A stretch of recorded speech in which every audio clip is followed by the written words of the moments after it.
Imagina a seguinte cena, dar aquela checada nas notícias logo cedo e descobrir que uma inteligência artificial acabou de inventar um ataque hacker inédito, sabe? Nossa, um pesadelo total para a segurança, né? Exato. Uma falha criada do zero, uma estrutura que nenhum sistema de defesa criado por humanos jamais tinha visto ou sequer previsto. E olha, não estamos falando de um roteiro de ficção científica, tá? Isso literalmente aconteceu nessa exata semana. Eu sou o Jonas e o nosso levantamento de hoje vai explorar o ponto onde a tecnologia deixou de ser só uma ferramenta no computador E passou a ser a infraestrutura invisível da nossa realidade. Uma infraestrutura que avança num ritmo que desafia muito a nossa capacidade de adaptação. Olá para toda a nossa audiência, eu sou a Monique. Minha missão aqui é justamente ir além das manchetes. A gente vai conectar esses pontos e desvendar o verdadeiro quadro estratégico por trás dessa aceleração absurda. Bom, para situar quem acompanha a nossa análise, hoje é 17 de maio de 2026. Isso. E o nosso levantamento cobre a janela principal ali de 10 a 16 de maio de 2026, com uma pequena extensão para o dia 8 de maio, para garantir que a gente pegue todos os movimentos importantes. Exatamente. Este é o Macroeconomia. E o título da nossa análise de hoje é Observatório IA, semana 10 a 16 de maio de 2026. O mapa da nossa jornada hoje está inacreditável. Muito denso, né? Demais. Vamos decupar uma semana de aceleração que rolou simultaneamente em todas as frentes possíveis. A gente começa com um mega IPO de 95 bilhões de dólares das Cerebras. E passa também pela expansão bem agressiva da OpenAI, né? Que agora está se infiltrando direto nas veias dos maiores bancos e empresas. Depois a gente mergulha no primeiro caso real do ataque hacker Zero Day que comentamos, que foi totalmente orquestrado por IA. Analisamos também a resistência civil contra o consumo de recursos dos data centers. E desembocamos nos grandes embates geopolíticos e judiciais. Tem até o julgamento final do Elon Musk contra o Sam Altman. Pois é. Aproveito para agradecer imensamente a audiência que sempre acompanha as nossas análises.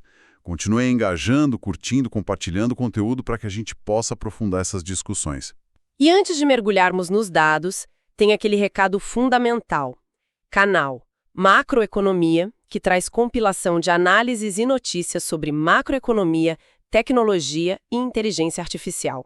Inscrevam-se para não perder nenhuma atualização crítica do mercado. Então vamos começar pelo dinheiro pesado. Vamos, porque para entender a força dessa indústria hoje, a gente tem que olhar para a fundação física, para onde o capital bilionário está indo de fato.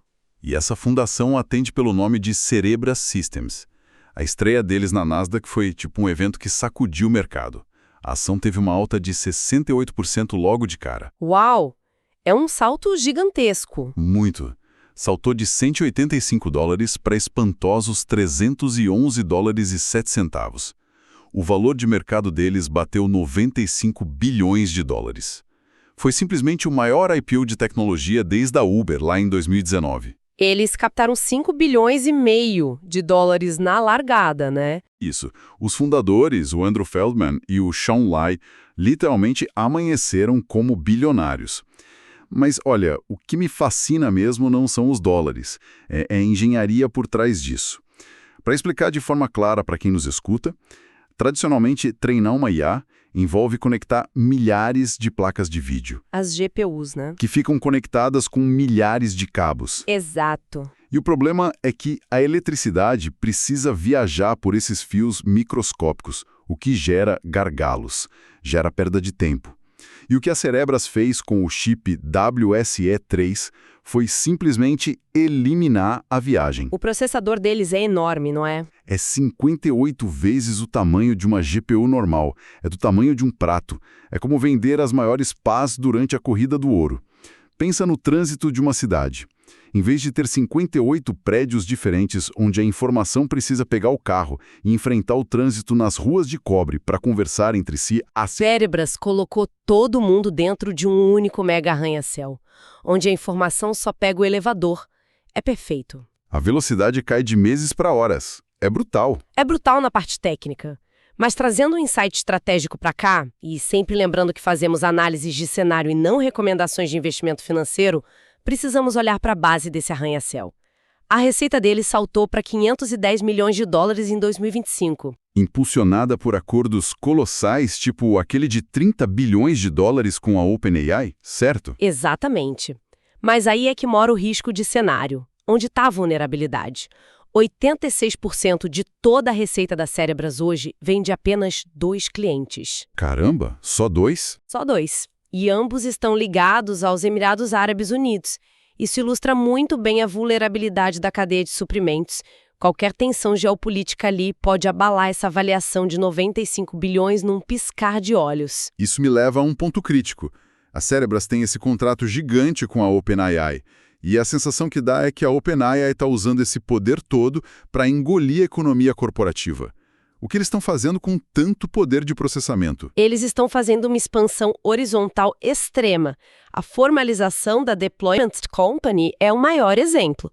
É uma divisão com mais de 4 bilhões de dólares em investimentos e avaliação de 10 bilhões. E o que essa divisão faz na prática? Eles inserem os chamados FDS, que são engenheiros de implementação avançada, fisicamente alocados dentro das empresas parceiras.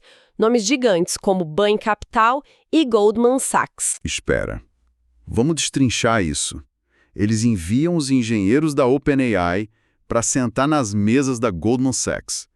Isso os transforma numa super consultoria corporativa? Exatamente, é tecnologia na veia. E para os desenvolvedores de software, o agente Codex agora funciona direto no aplicativo de celular. A pessoa começa a programar no metrô e continua no Mac quando chega no escritório. Nossa, e se aprender o usuário no ecossistema deles? E como prende? O Codex roubou um espaço enorme do Cloud Code da Anthropic. Eles pularam de uma fatia de 5% para 40% de uso. E isso afeta o consumidor final também. O ChatGPT para assinantes Pro agora integra contas bancárias pela plataforma Plaid. A gente está falando de suporte a 12 mil instituições financeiras, como Chase e Fidelity. A pessoa pergunta para o chat se pode bancar uma viagem e ele cruza o extrato todo. Uma conveniência que tem um preço altíssimo. É isso que eu ia provocar agora. Se a gente entrega nosso código corporativo e nosso extrato bancário detalhado para o ChatGPT e a nossa privacidade, como fica? Fica sob uma pressão insustentável. Esse é o lado sombrio da aceleração que o MIT Technology Review destacou nessa semana. Os chatbots estão simplesmente vazando dados, as PIIs, né, informações de identificação pessoal. Vazando números de telefone reais de pessoas para estranhos, não é? Isso. O Gemini foi responsável por 20% dessas consultas mapeadas e o ChatGPT liderou com 55%. A demanda por empresas como a Delete.me, que tentam limpar esses dados da internet, teve um aumento de 400%. E o risco de cenário aí é que os dados de treinamento retêm essas informações sem um botão fácil de exclusão. Não dá para simplesmente deletar um telefone de uma rede neural treinada, ele está dissolvido ali dentro. E enquanto a gente se preocupa com telefones vazados, o cibercrime escalou de um jeito bizarro.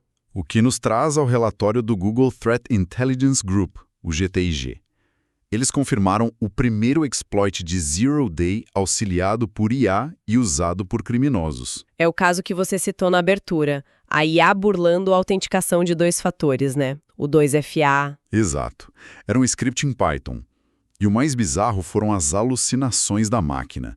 O código tinha uma pontuação CVSS, que é uma métrica de risco, totalmente falsa, só para parecer uma ferramenta legítima de auditoria. E tinha excesso de explicações nas linhas de código, as docstrings, bem típico de chatbot mesmo. O John Holtquist, do GTIG, resumiu muito bem a situação estratégica. Ele disse que a corrida de vulnerabilidades já começou. Grupos da China e da Coreia do Norte já demonstram um interesse gigante nisso. A IA ofensiva não é mais teoria, já é uma realidade operacional. Um clima de guerra cibernética, né? Mas a mesma IA que ataca também é usada na defesa sistêmica. Tem o contraponto. Sim, a IA consertando sistemas. A Mozilla usou a IA da Anthropic, o Mythos Preview, e corrigiu simplesmente 423 bugs no navegador Firefox só em abril. Caramba! Isso é o quê? 14 vezes mais do que em 2025? 14 vezes mais. E o detalhe mais louco: alguns desses bugs estavam escondidos silenciosamente no código desde 2011. Nossa! Desde 2011, é muito tempo. E os avanços em segurança não param por aí. A OpenAI, respondendo inclusive a processos judiciais como aqueles na Flórida, criou os Safety Summaries. Resumos de segurança, certo? Isso. É um modelo que entende o contexto de conversas sensíveis. Eles melhoraram em 50% as respostas seguras em casos críticos de automutilação. A IA agora entende o histórico de risco da conversa inteira. E vale destacar que os limites científicos e de custos continuam sendo quebrados. O Google DeepMind lançou o Cole matemático com IA, batendo 48% de acerto no temido Frontier Math Tier 4. Aqueles problemas matemáticos que eram considerados insolúveis, né? Esses mesmos. O professor Mark Lackenby, lá de Oxford, elogiou a estratégia de prova matemática. Diz que foi brilhante. A IA não está só adivinhando palavras, está criando matemática inédita. E tem também a velocidade de processamento no mundo real. A startup da Amira Murati, a Thinking Machines Lab, lançou uma IA, a TML Interaction Small, que tem uma latência de apenas 400 milissegundos. Ou seja, processa os dados em tempo real sem precisar esperar a própria vez de falar. Sim, o fim daquela pausa robótica constrangedora. Mas a grande surpresa veio da Ásia, o fator Baidu. O ERNIE 5.1. Exato, eles lançaram o ERNIE 5.1, que já é o quarto melhor do mundo no LM Reina. Mas o detalhe geopolítico e econômico crucial aqui é o custo. Ele foi treinado com 94% menos custo em comparação aos laboratórios do Ocidente. 94% mais barato. Isso prova que os laboratórios chineses estão escalando a eficiência de um jeito absurdo. Se a China barateia os modelos tão rápido assim, como os Estados Unidos reagem? Bom, a gente pode olhar para o relatório chamado Dois Cenários para 2028, publicado pela Anthropic essa semana. E sendo bem neutros na análise, apenas relatando a fonte. O que eles dizem? Eles defendem que é preciso fechar as brechas de controles de exportação de chips para garantir aos Estados Unidos uma vantagem técnica de 12 a 24 meses sobre o Partido Comunista Chinês. E evitar que essa tecnologia seja usada para repressão populacional ou para cyberataques extremos. Um cenário global extremamente tenso, mas o choque com o mundo físico acontece também nas cidades americanas. A resistência civil. O Democracy Now! Trouxe dados de uma pesquisa Gallup mostrando que 70% dos americanos rejeitam ter data centers de IA perto de casa. E faz sentido pelo impacto físico de água e energia, né? Total. Mais de 100 comunidades já têm moratórias legais proibindo construções. O estado do Maine é um exemplo. A Astra Taylor até chamou isso de o novo movimento pró-vida. Justamente por causa da defesa dos recursos naturais. Sim. E mantendo a nossa neutralidade, vale citar a proposta do Bernie Sanders e da Alexandra Ocasio-Cortez de simplesmente paralisar e revisar as construções desses data centers. É o momento em que a infraestrutura bate no limite da sociedade. E para encerrar o nosso desenvolvimento, a gente tem dois polos bem distintos agora. Primeiro, a democratização, com a iniciativa Universal AI do MIT. Aquela de ensinar programação de IA de graça. Isso.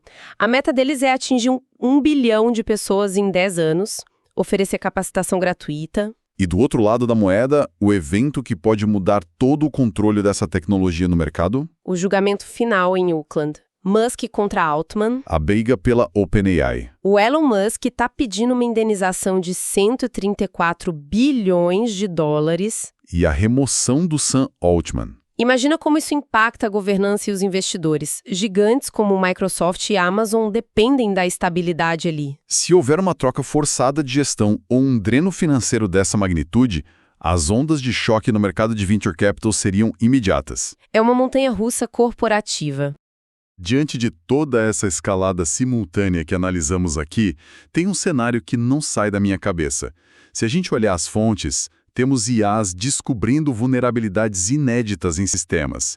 E, ao mesmo tempo, IAs corrigindo códigos antigos. Uma guerra de máquinas. Pois é.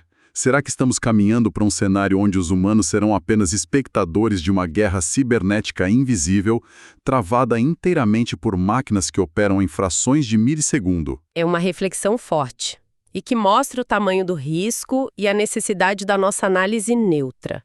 E por isso, a leitura do nosso disclaimer é imprescindível. Esse material é um compilado de projeções e informações abertas de fontes terceiras e tem caráter meramente informativo e educacional. Não quer apresentar nenhum viés ideológico, não constitui recomendação de investimento ou aconselhamento financeiro de nenhuma natureza. Projeções estão sujeitas a frequentes revisões de acordo com as novas informações obtidas, novos fatos externos e mesmo novas narrativas. De igual forma, desempenhos passados não são garantia de desempenhos futuros. Perfeito. Gostaria de agradecer à nossa audiência por acompanhar mais esse mergulho profundo nas fontes. Fica o convite para estarem com a gente nas próximas análises. Esse foi o Macroeconomia IA de hoje. Ficamos por aqui e vocês fiquem bem e atentos às nossas novas transmissões. Se inscrevam em nosso canal, acessem os links e sigam Macroeconomia nas redes sociais. Tchau! Tchau!